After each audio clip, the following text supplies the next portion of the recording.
美国银行接连倒闭，这是美国经济危机的前兆吗？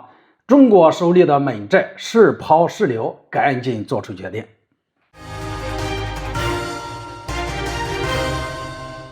大家好，我是肖银华。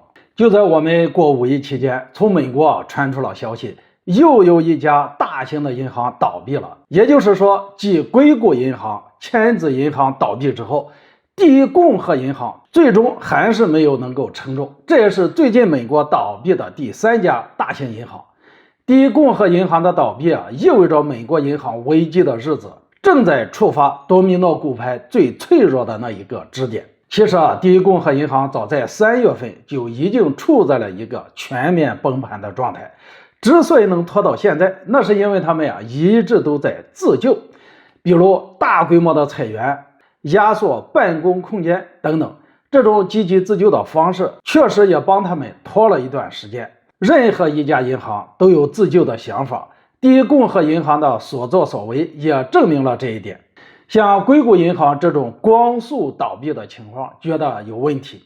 虽然说硅谷银行比较容易遭到挤兑，因为它的客户比较单一，实际上都是一些大的上市公司。不过现在来看的话，这事恐怕没有那么简单，有点像跟美联储逼宫的意思。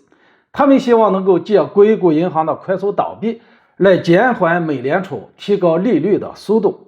就后续美联储推出的一些政策来看，这一招确实还挺管用。因为硅谷银行的倒闭，美联储在行动上降低了利率的预期。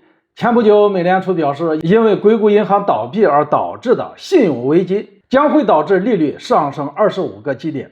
因此，为了符合市场的预期，在今年的5月份，美联储只会加息一次，让整体利率达到 5%， 然后就不再加息了。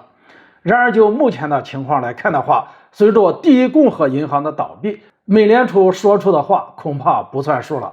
现在就看美联储打算加多少了。除了美联储是否会推翻之前的决定值得我们关注以外，第一共和银行是否会导致美国金融市场出现爆发流动性危机也非常值得我们关注。美国要是因为银行危机出现债务违约的情况，那中国也不会好受。毕竟危机出现后，美国政府肯定会大规模的发债，一旦他们这样做了，那最后需要市场投资者来买单来消化。所以美国这几个大型银行的倒闭也算是给我们中国提了一个醒，美债抛呢还是不抛呢？当然要抛，而且要考虑是否快点来抛，以免被美国给坑害了。好了，今天就说到这里，咱们下次见。